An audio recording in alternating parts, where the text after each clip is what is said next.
paradox of progress.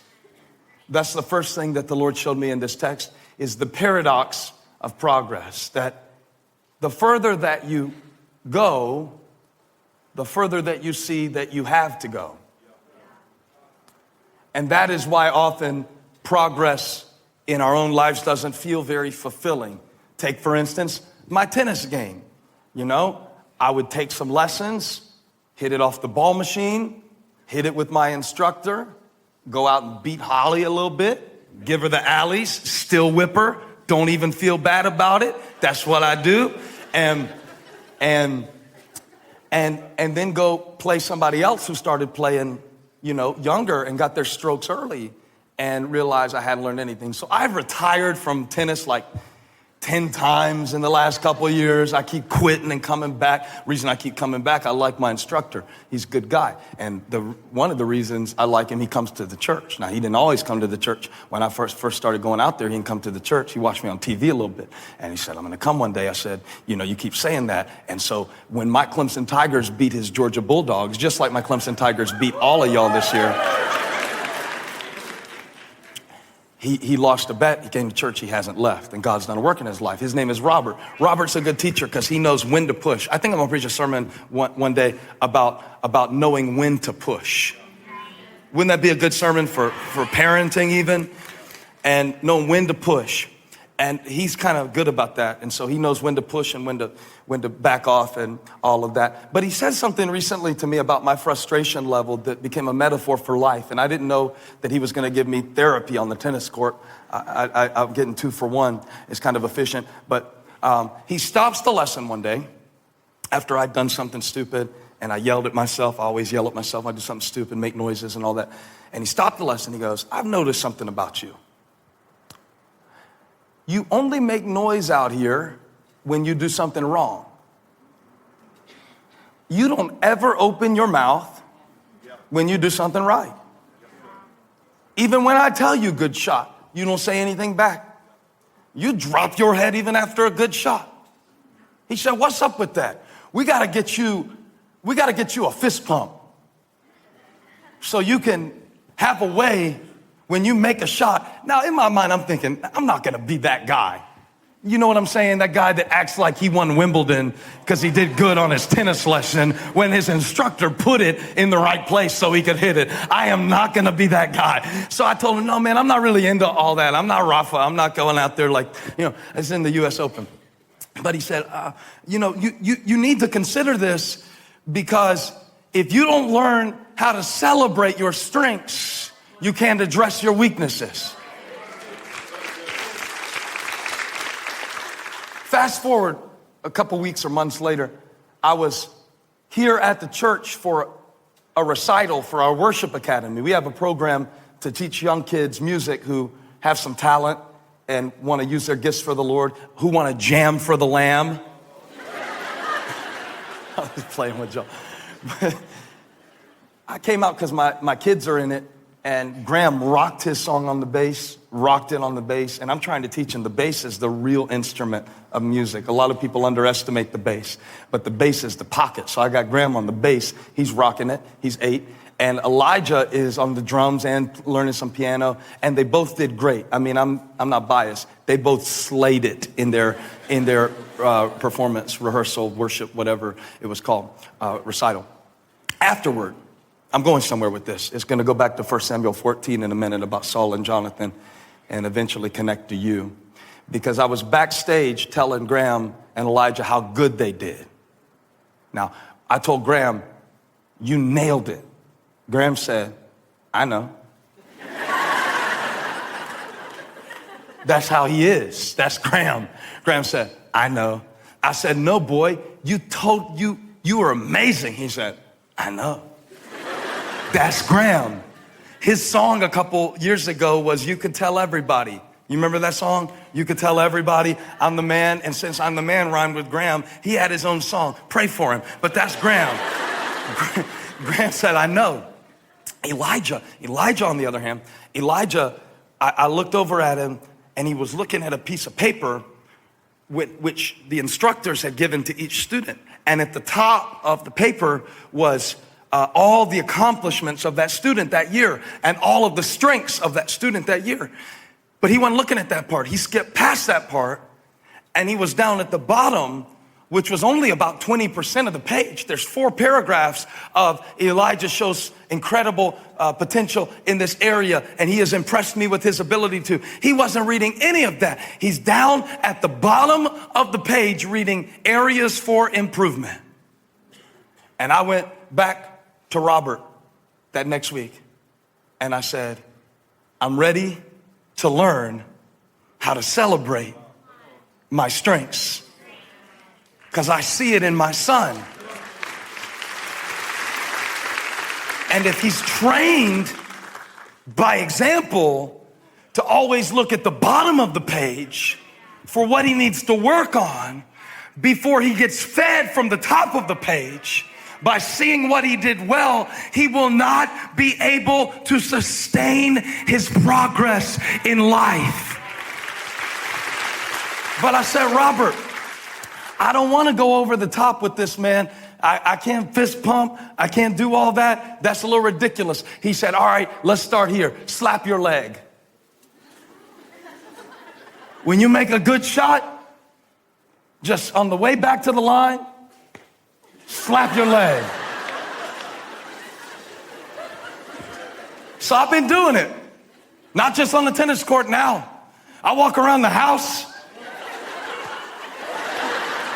Watch me while I preach. If y'all don't say amen, if y'all don't stand up, you watch me walk back to the pulpit. Slap your leg real quick, say good game. They put a song out this year, or I think it was this year. I think I found myself a cheerleader, but I need to announce to you, you can't wait for somebody else to cheer you on sometimes. Let me say it on this side. You can't wait till you fight. You better be your own cheerleader. The Bible says that David encouraged himself in the Lord. That was the difference between David and Saul. That's why David built a dynasty and Saul was sabotaged, because David encouraged himself in the Lord. Slap somebody, say slap your leg. And Holly's been helping me. She's been telling me this for years, you know, so now she has a language for it. When I do something good, she'll say, slap your leg. And then I tell her, well, I'll slap my leg if you'll slap. And then, so, you know.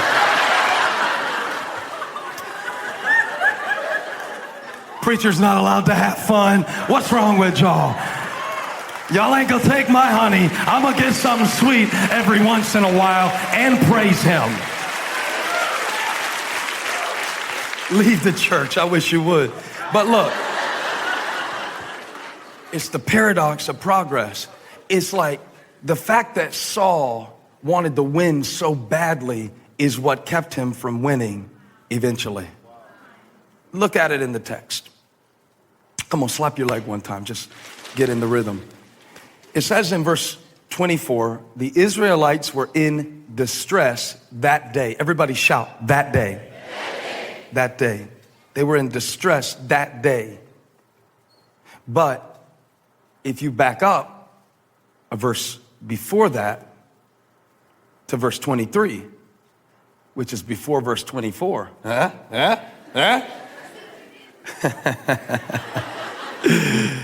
It says, so on that day, everybody shout, that day. On that day, the Lord saved Israel and the battle moved on beyond Beth-aven. That day. Verse 24, that day they were in distress. Verse 23, that day God saved them. Which would make sense if they were different days. But those two verses are describing the same day. And verse 24 calls it a day of distress. And verse 23 calls it a day of deliverance. Let me ask you a question. Have you allowed the devil to turn your day of deliverance into a day of distress? That's what Saul did because of the paradox of progress. It said that day, everybody shout that day. The battle moved on, but it wasn't over.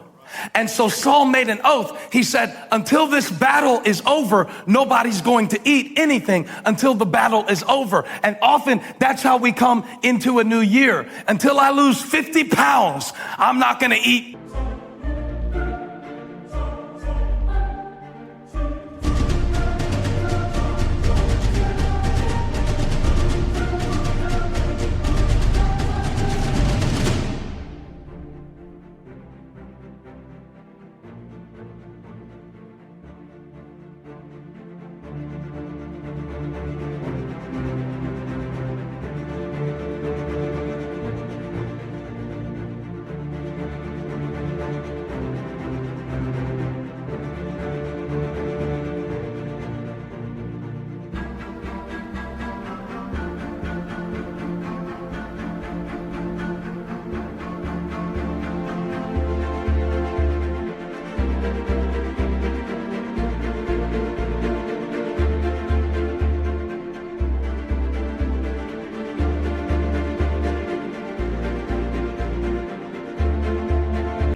Anything other than chicken. I'm gonna peel the skin off the chicken breast. I'm gonna bust the yolk out of the egg whites until I lose 50 pounds, until I'm back down to my 13-year-old weight and waist size. I'm not eating anything. But I want to talk for a few moments today about the danger of deprivation.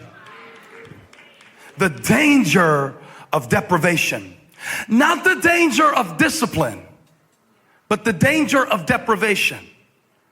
Deprivation, whatever you want to call it. A lot of people call it different things. Let's call it deprivation.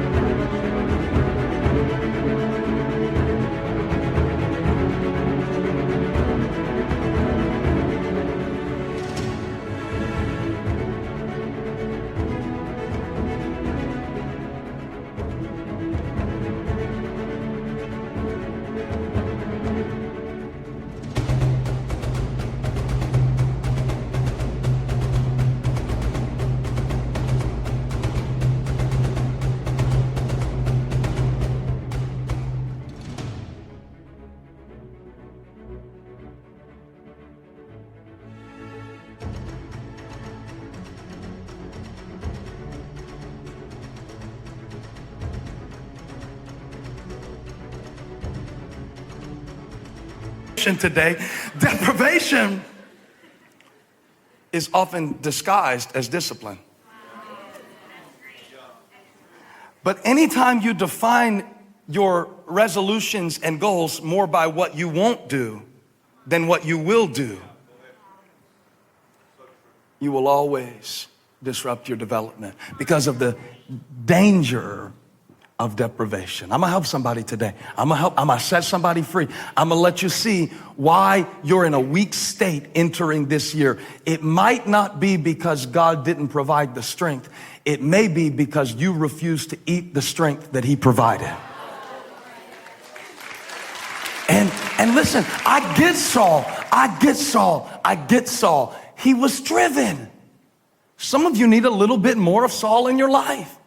But I'm preaching now about what happened after the fact, that Saul had a victory and the battle moved on, but the battle wasn't done. And so Saul made a decision to defer his celebration until he reached a place of perfection and thereby stopped his progress. It's the danger of deferring your gratitude, the danger of depriving yourself, the danger of only calling yourself an idiot when you miss the shot, but never telling yourself, good game, chief, when you make one. Hey, thanks for watching. If you enjoyed the message, just do 2 simple things before you go. Click the logo to subscribe to this channel so you won't miss a video. I promise I'll make it worth your while. And second, take a minute and share it with somebody who could use it, or just leave a comment. I love to hear how these videos are impacting you. It means a lot to me. Thanks again for watching.